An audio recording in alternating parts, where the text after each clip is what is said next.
National Federation of the Blind. Live the life you want. Hi, my name is Anil Lewis. I'm the Executive Director of Blindness Initiatives for the National Federation of the Blind, the most transformative membership organization of blind Americans. The unemployment rate of blind Americans has hovered around 70% for decades. The root remains the fears and misconceptions that people have around the capacity of blind people and the lack of knowledge around the tools that blind people use to be competitive every day. Through this series, we hope to educate both blind job seekers and employers about the variety of different careers that blind people are actively pursuing today and the tools and strategies they use to be competitive on the job. We're hoping that this will help put a dent in the unemployment rate and create greater opportunities for blind people. So let's take a look at where the blind work. And with that, I'd like to welcome you all to our April webinar that will be highlighting professionals working in the human service arena or the human services field. So my name is Nikki Jackson. I serve as the Employment Program Coordinator at the headquarters of the National Federation of the Blind. And tonight I have three amazing individuals who will be presenting and sharing about their experience working in the human services field. We're also joined by our lovely Zoom host, my friend and colleague, Danielle McCann, and she will be managing our Zoom meeting tonight. So before we get started, just a few quick Zoom housekeeping notes. First and foremost, we will do our best to try and answer questions toward the end of the webinar. If you don't have an opportunity to ask your question and get it answered, you can email us at employment@nfb.org. That's employment@nfb.org, and we will make sure to get you a response. Also, if you would like to use or access the captioning for this webinar, you can find the link in the chat. So please find that link there. And finally, at the end of this webinar, we want your feedback. We want to hear what you have to say, get your ideas, because we want to work to improve these as we go along. So if you could take a moment to please take our 5-minute survey. Once you exit the Zoom, there will be a link that will take you directly to the survey, and it's really short and quick, and we just would love to have your feedback. So with that being said, let's get started. So let's see. So again, tonight, we're focusing on highlighting blind professionals who work in the human services field. So the first person I would like to introduce is Miranda Borka, who works as a crisis line clinical supervisor and hails from Virginia. So if everyone please give a warm virtual welcome to Miranda Borka. Hi, everyone. Thank you so much for the warm welcome. I'm really glad to be here with all of you this evening.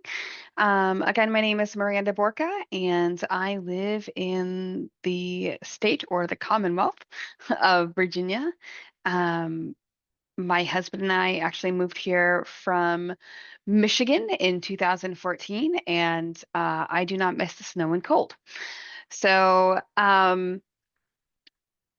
as Nikki said, I am currently a crisis lines clinical supervisor for an organization that provides crisis intervention services via telephone and text and chat platforms.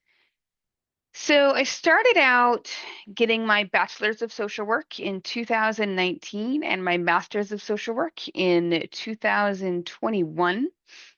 And in that time and a little bit before, through various internships and volunteer opportunities, and now through my employment, I have had the opportunity to work with a variety of communities and populations, such as immigrants and refugees, members of the military community, senior citizens, people of color, and women and children who have experienced domestic violence, along with working with families and youth involved in treatment and therapeutic foster care.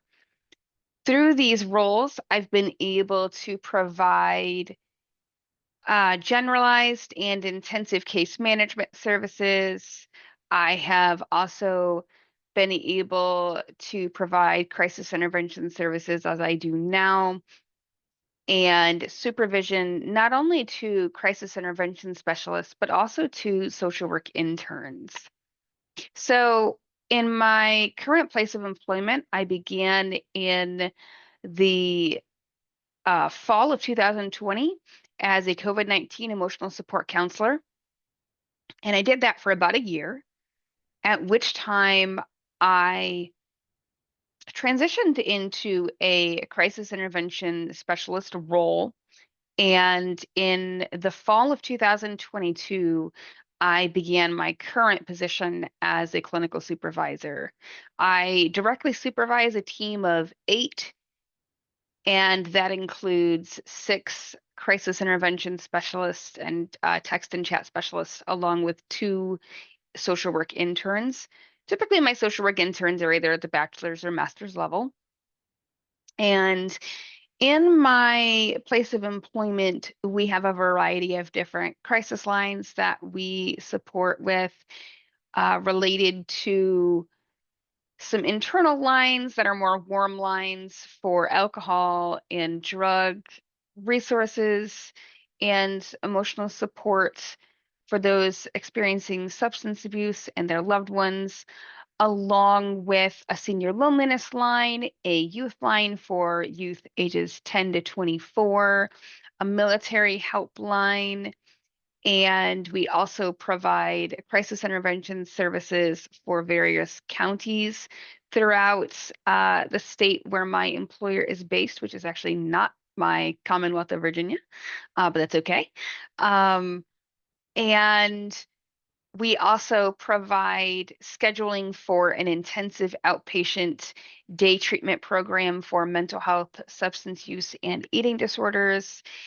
And we also provide crisis intervention services for a pretty significant insurance company. Um, and last but certainly not least is we provide support for the 988 National Suicide Prevention Lifeline. So that's a bit about me professionally. I am blind. My primary technology uses are JAWS for Windows, and I have a Mantis Q40 Braille display that I use. And yeah, so that's a little bit about me. And I work remote. So yeah, it's a bit about me and what I do professionally. Awesome. Thank you for sharing, Miranda. And I'm sure the audience, our participants have questions. I definitely do, and I'll definitely ask them after we go through our initial introduction. So thank you. All right. So next up, hailing from the sunny state of Florida, this person works as a clinical social worker. Everyone, please give a warm virtual welcome to John David Townsend.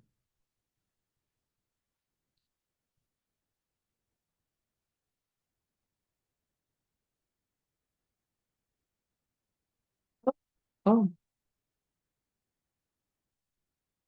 okay. I believe John may be having some technical difficulties with Zoom. Zoom is not behaving this evening. Okay. So John, we'll come back to you because I see that you are working through some technical issues. No worries though. All right. So we will move over to our next presenter.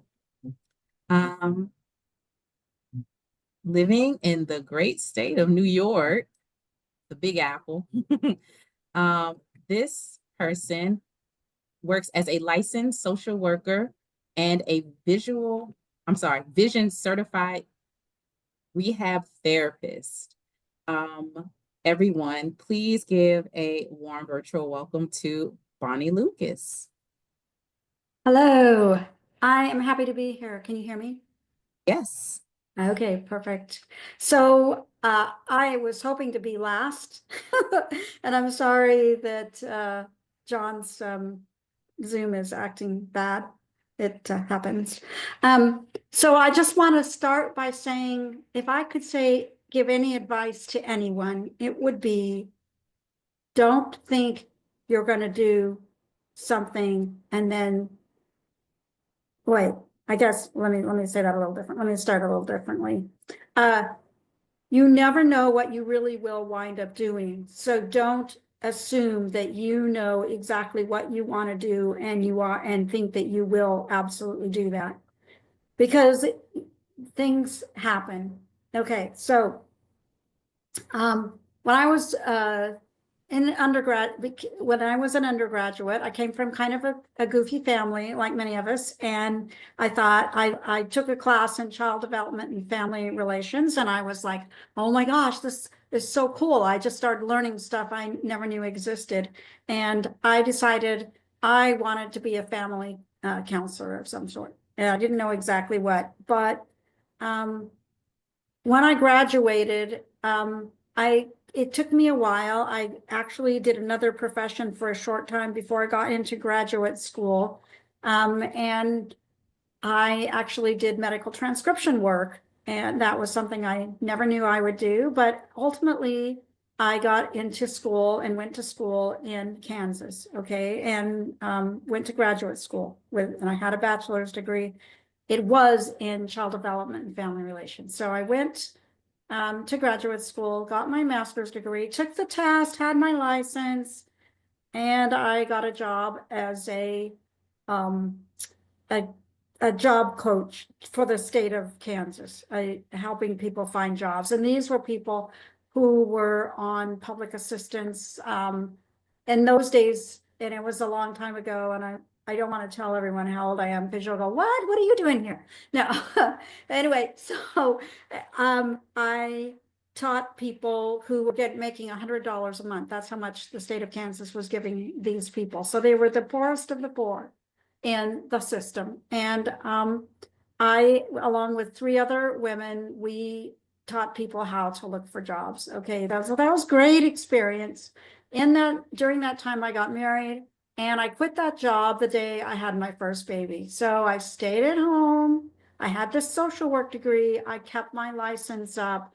And then suddenly well, not suddenly, but eventually I had 4 kids. And I was like, okay. And my husband said, you got to get your social work license again. And I was like, no, we had just moved. And I said, I don't know anyone. I don't feel like taking any classes. It's just hard. We moved. I got these 4 kids, blah, blah, blah. Had all these excuses. So I let my license slide away. Then time went on, and pretty soon, most my kids had pretty much grown up, except the youngest one was in middle school. And I decided I absolutely needed to go back to school. I had a computer trainer, and I hadn't been able to get really good. I hadn't gotten any training on the computer, and I kept buying Braille books to try and learn how to do it. This is the early 2000s. Anyway, I finally got a trainer, and she came to my house once a week for a couple hours, and I learned how to use the computer. And she said, you got to go back to school, and you need to become a vision rehab therapist, mostly known as a rehab teacher. Well, I like things to be formal because then I look good, right? A CVRT instead of rehab teacher, anyway. So I went to school, and I got that degree. I actually did like it. I thought, I could get a job at a training center of some sort. Well, my husband decided to move to Alaska for a job. So we moved to Alaska. That was in 2010. And for 12 years, I worked at the Alaska Center for the Blind and Visually Impaired as a vision rehab therapist. All that time, I often wished that I had my social work license, because I knew that I was seeing so many people who could use counseling. And I kind of did it, in my own way. I definitely talked to them about the difficulty, and I learned, I was able to really listen to how they felt about losing their eyesight, and I recognized that it was a much bigger thing than I thought, because I'd been blind all my life. I was doing all this stuff. I cooked all the time, and cooking is like one of my biggest hobbies. I'm into being active and trying to be healthy, blah, blah, blah. So we then moved to New York. But before we moved to New York, I was hired by Amy Rule to do remote counseling. We call it adjustment to blindness training or counseling. And the company, the Massachusetts Association for the Blind and Visually Impaired, is in Massachusetts, of course, and I live in New York. So it is all telephoned.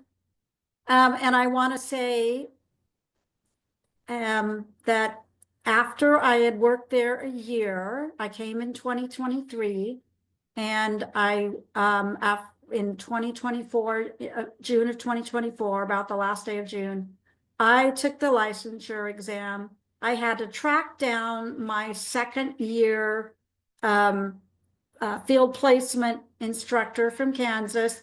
He's like in his 80s, but he was still kicking. He was happy to give me a good recommendation, and I was able to take the test and pass it. I'm not going to say how high I passed it, because it wasn't very much. I used an app to study, and I just quizzed myself. The app had one quiz after another. I kept taking those quizzes. I passed the test, so that's how I became a licensed social worker again. In the meantime, because I'm now in New York, I kept my CVRT, Certified Vision Rehab Therapist. I renewed that license last September. And so though I work about 20 hours in Massachusetts, I'm going to try to take 6 to 8 hours in New York being a rehab therapist. So I want you to know that this has been I think because I've been determined, I've tried to do pretty well in school. I care about people deeply. I have loved my job in Massachusetts. I loved my job in Alaska. In both situations, I have had the opportunity to work with people with multiple disabilities. And that has been just such a rewarding trip for me. And, it doesn't hurt that they have my own children, because I understand, when I have a blind parent right now who started losing her vision big time, losing her eyesight big time when she had 3 very young little girls, and now these girls are 9 and 7 and 10, or 9 and I think 8 and 10 actually. And it's been cool from my own experience to be able to help her, but also to be able to understand her frustration at taking longer to do things, or trying to be organized, at so many things, feeling when she goes places sometimes that people discount her. And I want to tell one other story really quick. I had a gentleman who was, most of my clients are older, and he was frustrated because one of his sons was supposed to come over all the time to help him with his, like once a month he would come over, but he would put it off, and he wouldn't stay very long, and he'd come over, help him do his banking and everything, this gentleman. And so I said, well, I wonder what would happen if you started talking to him about how much you really appreciate it and you'd like to see him more. And he was kind of grumpy about it. And he said, oh, yeah, you know what? It's very clear to me that he just doesn't really care that much. Oh, there's my timer. I set a timer, so I'm almost finished. Anyway, he said, and he said, and I said, okay, well, all right, okay. But it must have gelled in his brain a little bit. The next time I saw him, he said, you know what? I asked my son if he was familiar with the song Cats in the Cradle. And he said, and my son said, yes. And after that, these two, and for all of you who don't know, it's an old song about a dad who didn't really spend much time with his son, and the son kept wanting him to. And at the end of the song, and the son's little phrase was, I'll be like him someday. And then the dad got older, retired. He kept calling the son. The son kept saying, I'm busy. And the end of the last words are, he grew up just like me. Anyway, so that boy started coming over or calling him every single week. And when I finished counseling with him, those two were talking every week for at least a couple hours, and he would come over and stay at his house for 3 hours on Saturday. Anyway, it was a beautiful example of someone taking to heart something that I tried to encourage him to do. So, yeah, I think that's about it. That's who I am.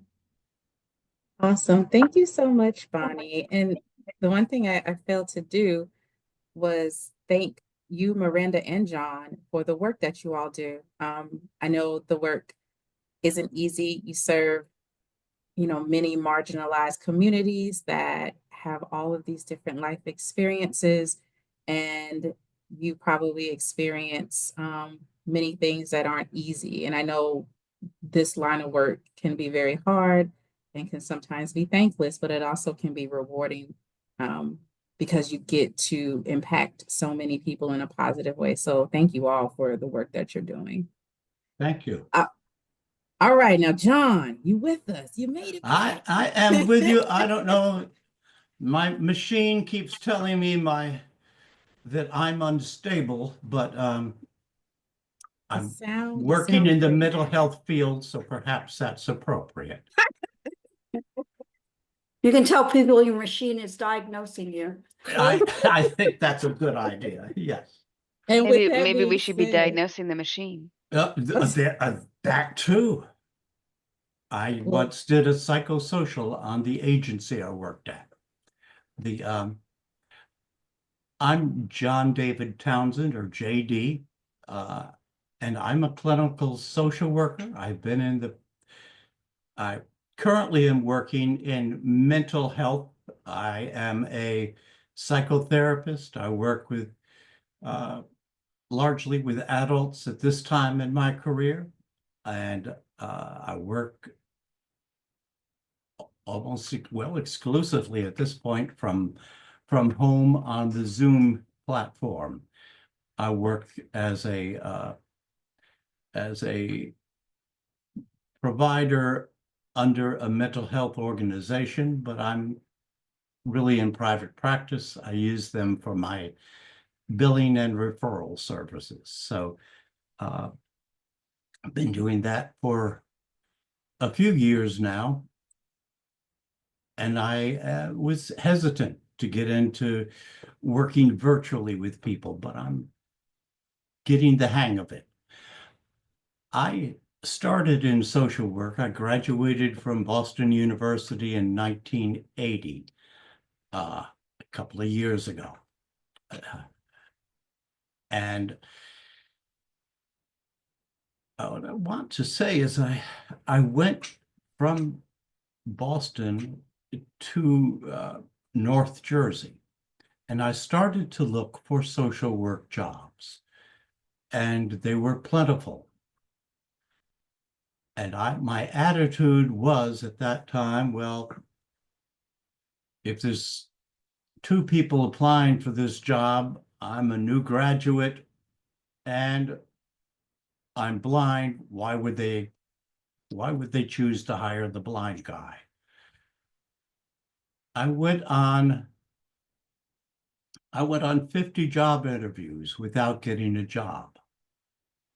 50. And I'm not that unattractive. I wasn't sure what was going on. I reread an article by Kenneth Jernigan, who was at that time the president of the National Federation of the Blind. It was called "Blindness is Literature Against Us." And it makes the point that blindness is a characteristic and not all a negative characteristic. It is not, that is not the be all and end all of us. And I stopped thinking of myself as a blind social worker. I started to think of myself as a social worker and as able. Within the next 2 weeks, I had 3 job offers. So much of what we do as we seek employment in this field is to know our worth. Since that time, I have not spent any significant time unemployed.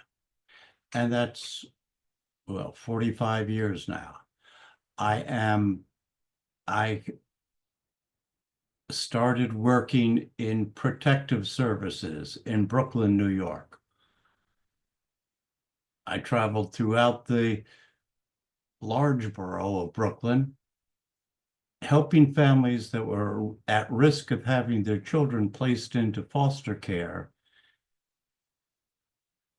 and let them stabilize the family and keep them out of the foster care system.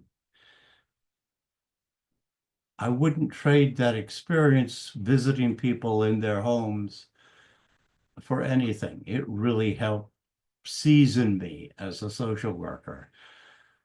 I went on to management jobs in a program where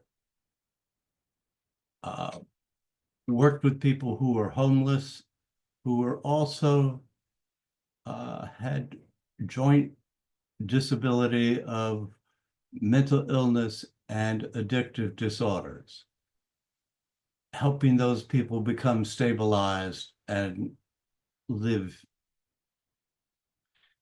in stable housing. And for some of those people, they hadn't had stable housing in 40 years. So it was a significant change for some people. But I found that middle management was not to my liking. I really like working with people. I worked as a supervisor and provider for people with chronic mental illness. And I moved to Florida. I worked in adult daycare. I worked in a residential program for people with chronic mental illness. And I worked for 20 years with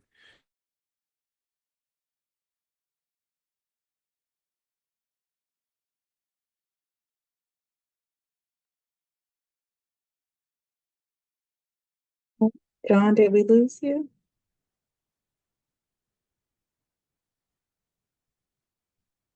Oh, yeah. Oh, no.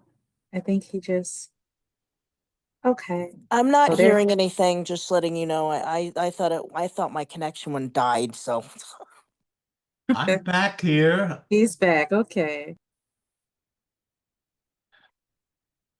And I don't know when it dropped me, but I worked in child and adolescent psychiatry at a hospital-based program for about 20 years before I went into the private practice that I'm doing now. The biggest obstacle to our work is not necessarily with us, but you would think the progressive agencies we work for. Sometimes they are not as open to somebody who is blind. While they give lip service to, oh, I don't care if you have green horns on your head. If you can do the job, that's fine. But that's not necessarily true with all of us. Personally, I've had trouble with electronic medical records, which is how I do my notes, which is how I get paid and how I document what I do with my clients. I've done a lot of supervision over the years. I supervise student interns, which is what you do when you're a student and you're learning the trade. And I've supervised 25, maybe more people for licensure. So I've helped people in our field. In order to get licensed, you have to have 2 years of professional supervision. So I've done a whole lot of that as well. So I keep myself busy. I'm pushing 80 now, and it seems like I'm not slowing down much. So I like the work. I think it makes a great deal of difference in the world. I think we live in a world that can be very harsh at times.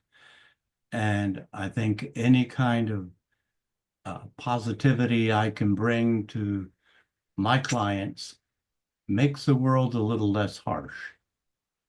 And that's really why I'm in the field. It does not pay you as much money as it would if you were a nurse or some other profession, but I do love the work. My machine. I think I think you John froze froze. again. Yeah. Well, thank you for that, John. And yeah, the work you all do is so meaningful, so important. I do want to move on to some questions, and hopefully John is able to pop back on because I would love to hear his perspective as well. Thank you all for sharing how you got into this work. So, John spoke on um, there being some challenges around having a career in social work, accessibility issues with using electronic medical records, maybe having to deal with some misconceptions from agencies and employers that you're working for. So I would like to kind of dig into that a little bit more. What are some of the accessibility challenges or even misconceptions that you've faced in your work, and how have you overcome those challenges? And anyone can just hop in and answer. This is Miranda. I'll take this one. Miranda. So I will say that my current employer has been very supportive, but I will also say that that has not always been the case. So that resonates with me. I have been in situations where I have not been viewed as equally qualified or competent to be in the field specifically due to my blindness. I will also say that the way that I've overcome those challenges is um, to know who I am and to be confident in who I am, but to also approach the situation with humility and to approach it with curiosity. And I think we do that a lot in our field, is to approach a situation as a learner, and with deep curiosity, um, and to be able to have dialogue around that. One of the things that I'm very passionate about is a lot of times disability is not often part of the overall diversity discussion. And then specifically in the helping professions, if it is part of the diversity discussion, often when we talk about disability, it's related to our clients or other client systems as a whole. It's not often spoken about in relation to a student or a colleague or a professor or a supervisor. um, it's not often spoken of in the professional sense, in the professional arena, because there's this misconception that someone who lives with a disability couldn't possibly do this work, which is definitely not true. And as far as technology, I really had to be a trailblazer, especially in my current organization, related to using assistive technology such as JAWS for Windows with the software that we use. And while some third-party vendors have been very supportive, our electronic health records vendor, for instance, has been very supportive, but our soft phone system, not so much. And so some of that is coordinating with my colleagues on my team when I'm actually supervising on the crisis lines because they need to help with certain things, or some of it might also be coordinating with our IT department and how they can be of support. So yeah, it can be a bit of a juggling act. And I really had to do a lot of my own testing.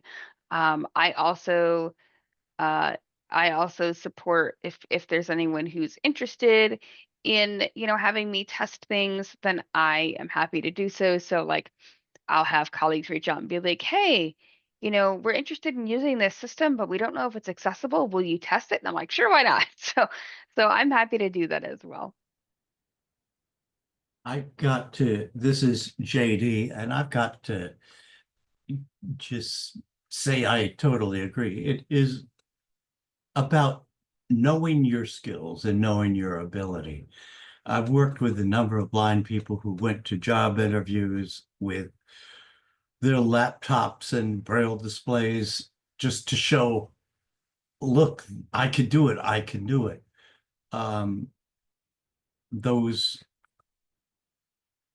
Those efforts have not been all that successful. I once was asked at a job interview, well, how are you going to get here? And I said, I'm here today. I was on time. I'll be on time the next time. You just have to answer in a way that doesn't let you feel you're on the defensive. It is very easy for them to come up with questions in a job interview that are, or make their decision before they even meet you. I went to a nursing home for a job interview once. Person met me at the door, say, this isn't the job for you. You need to have something that's less pressured.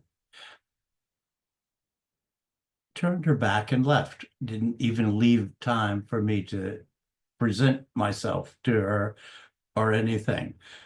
That was only once in those 50 job interviews I went to, but it left me pretty downhearted. Knowing that your blindness sets you apart because you are already a problem solver if you've gotten through graduate school. You're already a problem solver if you found your way to the interview. And knowing that whatever problem comes up, there's a solution. I've had to be pretty ingenious at times to come up with things that will work. I have also been in work situations where a new manager or supervisor would come on and basically say, I don't know how to deal with you. You're blind. So you don't have to. I can deal with me. You just tell me what you need me to do, and I'll get the job done. It is just know that you'll face challenges. I have started doing groups on video, on Zoom, and that was something no one at my agency had done any kind of groups before, because they like individual therapy, but groups are much more effective for people who have social anxiety, other kinds of disorders, than individual therapy is. So I love that I have the opportunity to do things my way and to do the best job I know how to do to help people. Thank you for that. That's a Bonnie. So Bonnie, could I? Oh yeah. Okay. Couple things. I don't know if this would even be possible in our day and time, but when I got my first job, which was a medical transcription job, I chose to, I asked the hospital if I could volunteer until I became good. And they agreed to it, which was amazing to me. And so within 3 months, I was doing well enough that my supervisor, she still had to correct things because that was before computers, guys. And so I couldn't correct anything other than the things I caught when I made the mistake, because it was a correcting selectric typewriter, which some of us know about them, but not all of us. And that's what I was using. And but because there was a VR program at the time where it was called the CETA program, and they paid half my salary, and the hospital paid half for 6 months, and then the hospital took over. And I did have that job for about 3 years until I was ready to go to graduate school. That was one thing I wanted to say. The other thing that I can say is, even in a job in the blindness field, much of what I did home visits. I ran support groups. I did, taught people all the things that you learn how to do at a rehab center. And I didn't teach O&M, but I taught some. I was the main iPhone teacher and did some cooking stuff. One of my biggest challenges was working with older adults. I remember going to someone's home, and I got there and she opened the door and I said, "Hi, I'm, Bonnie and Lucas. I'm from the Alaska Center for the Blind." And she said, and she had called and said, I need help. I'm blind. I can't get around my apartment. I'm losing my eyesight. And she was pretty upset. And she said, "And how are you going to help me? You're blind." And I said, "Oh, really? Yeah, that's true." And I said, "Well, for starters, I got here." And she was like, "Okay." And then I said, "Okay, well, let me take a look at your apartment." And I kind of walked in.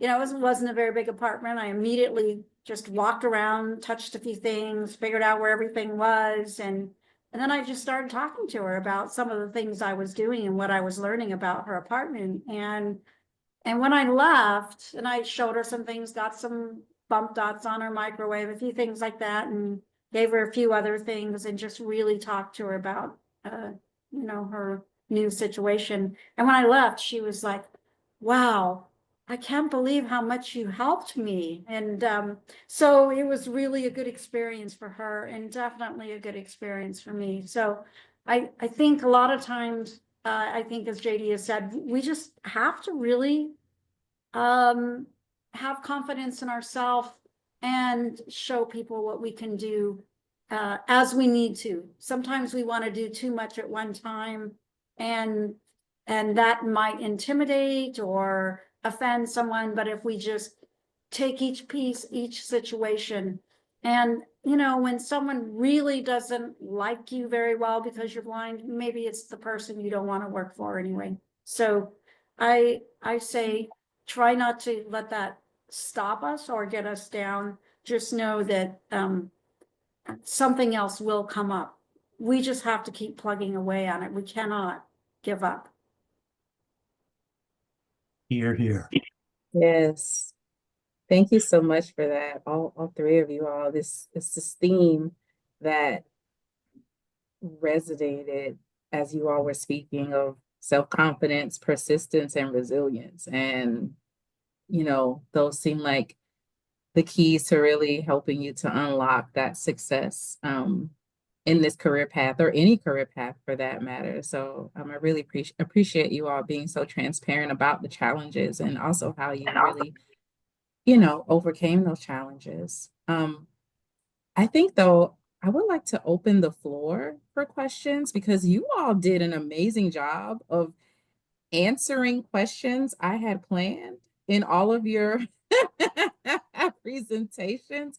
which is amazing. So I do want to open the floor to our audience because I do have one question for you all close to the end, but I would like to open the floor and see if any of our participants has any questions for you all.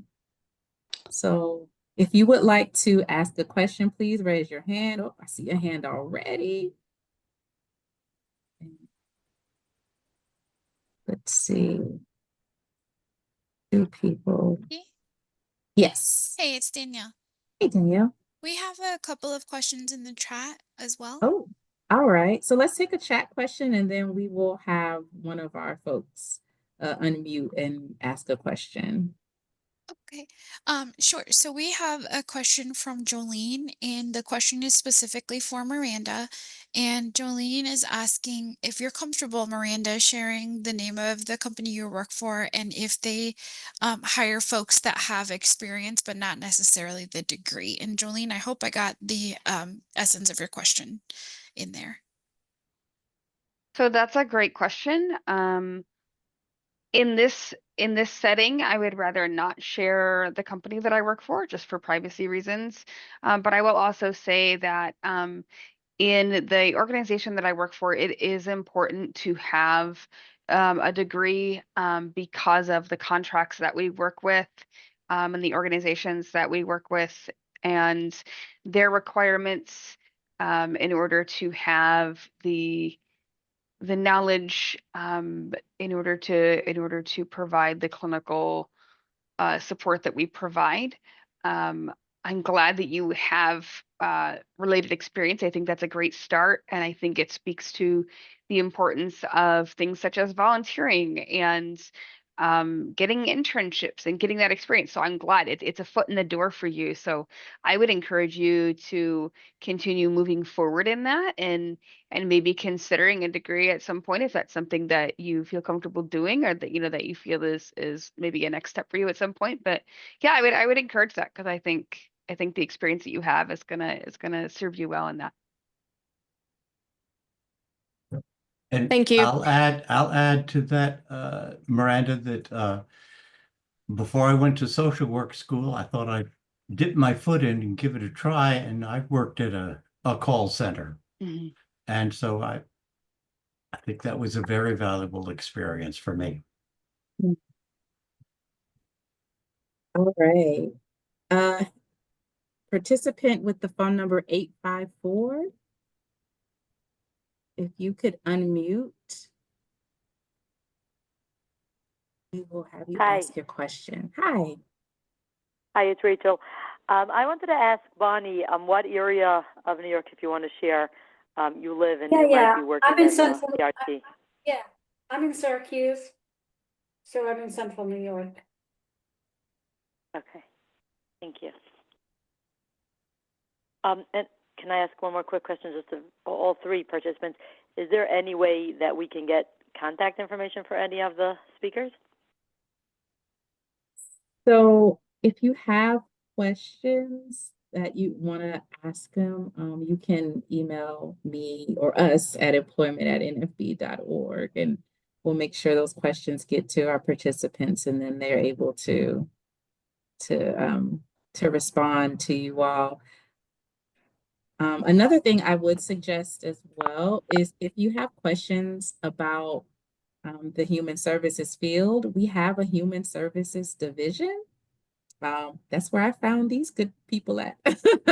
And so I'm sure these 3 and more of our members who are in this field will be happy to answer any questions that you all may have that might not get answered this evening. So There's actually a really great mailing list as well that is related to that division. And I will tell you that as I went through my my undergraduate and my graduate degree, and as I was looking for work, I specifically remember, wonderful list members such as JD, just, cheering me on and being a great source of support for me. So shout out to everyone in that division and in that email list, just for being a wonderful, invaluable source of support. So anyone who's interested in these related fields, I would encourage you to join that email list. There you go. All right. Danielle, do we have another question from the chat? We do. So we have a question from Rochelle. And let me just get to the question quickly. All right, so Rochelle says, if she can ask for advice on how to get employment in special education. She says that she is almost done with her master's degree and is really looking for a job starting this summer. So that was the question.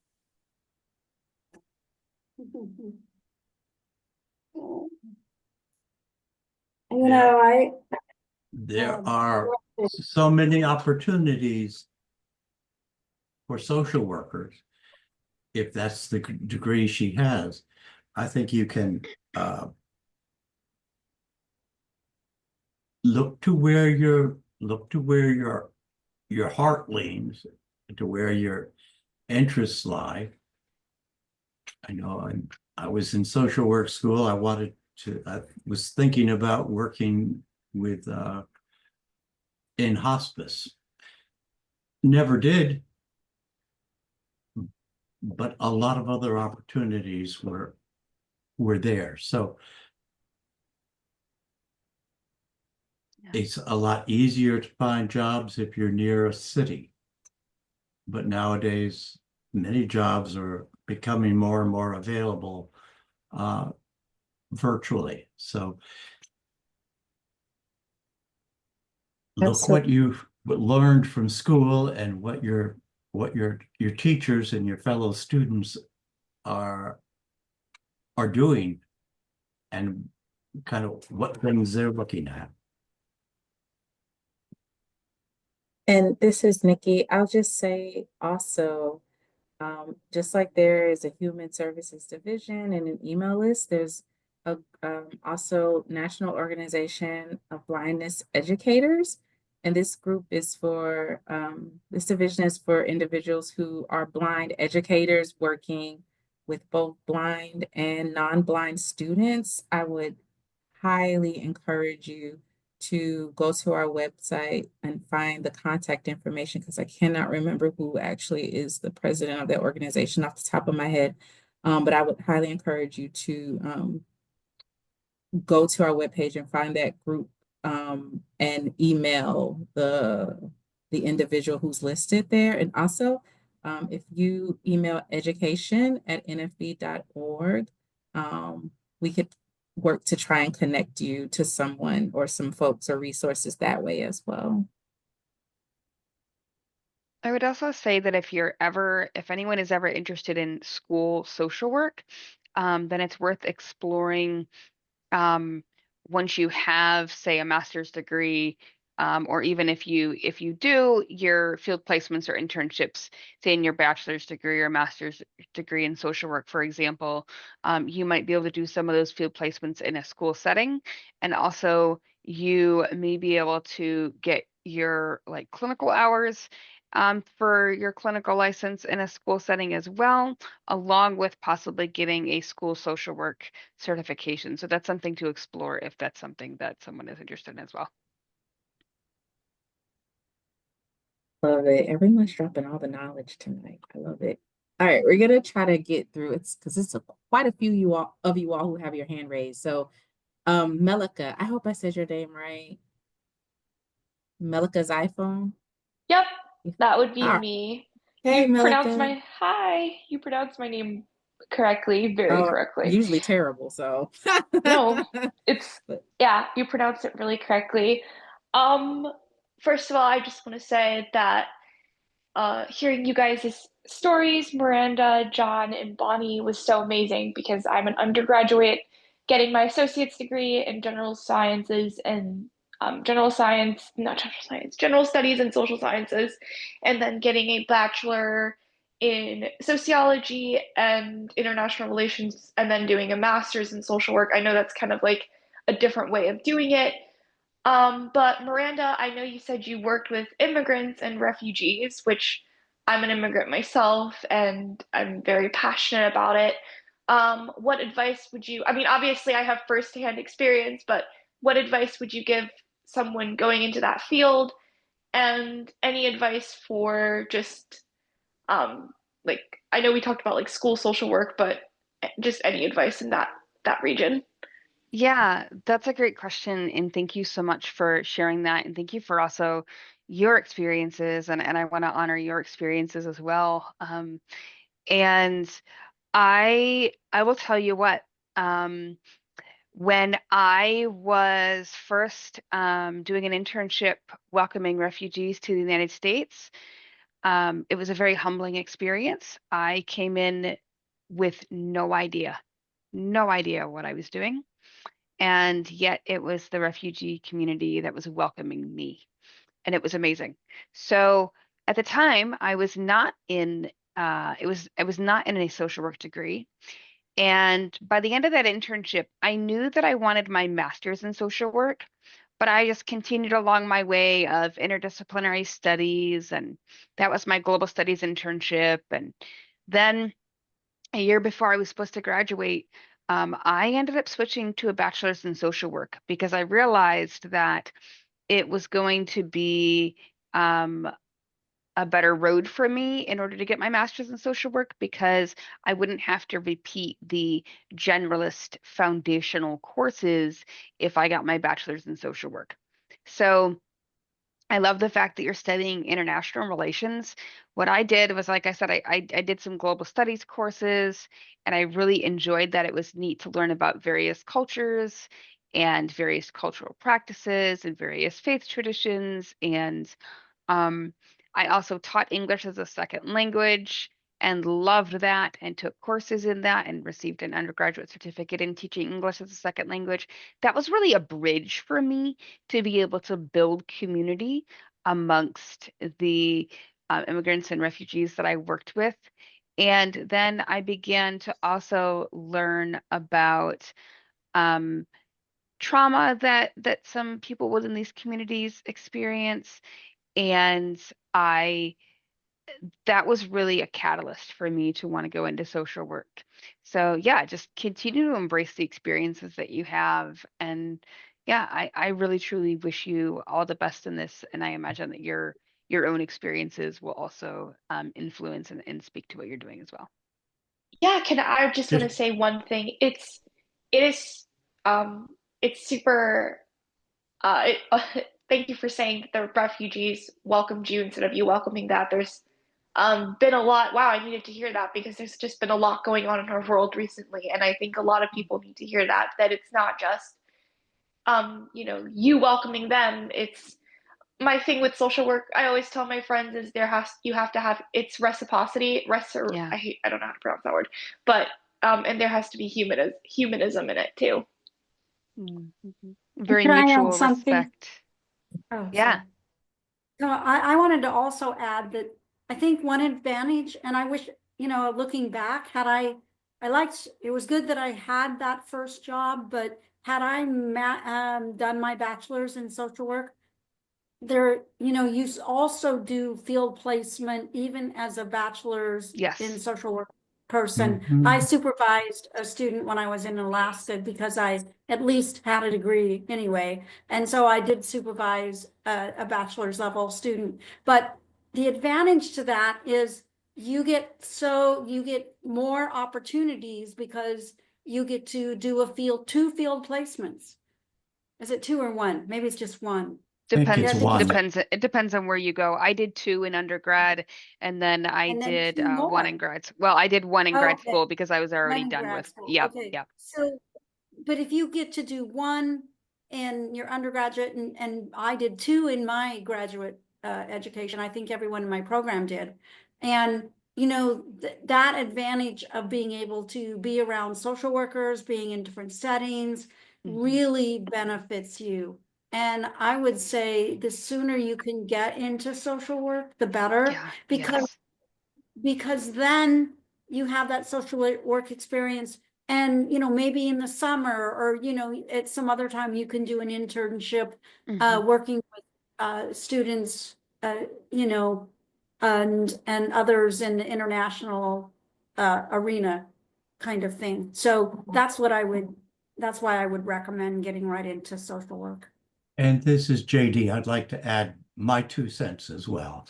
And that's, I have worked with people from every continent in my career, and that is with immigrants from all over. It is a wonderful and very useful perspective to take. But we will find that as we're working, I have found I have sometimes a lot of people I'm working with who are on the autism spectrum.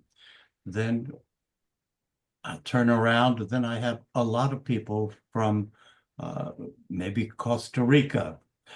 And then maybe I'll turn around and I find all of a sudden on my caseload, I have a number of blind people. We have whatever population you connect with, you're going to find those people on your caseload. And it is thrilling to me to learn the different cultures and to learn how, because everybody in any particular culture has their own interpretation of that culture. It really is exciting getting to know individuals. Well said. Well said. Well, you all, I really hate to stop this conversation because I feel like it's so robust and you all are really getting into some things that people are really excited to learn more about, but we have went over time just a tad bit. So I apologize to the folks who we weren't able to get to your question. Stacy, Mora, there was someone else, iPad.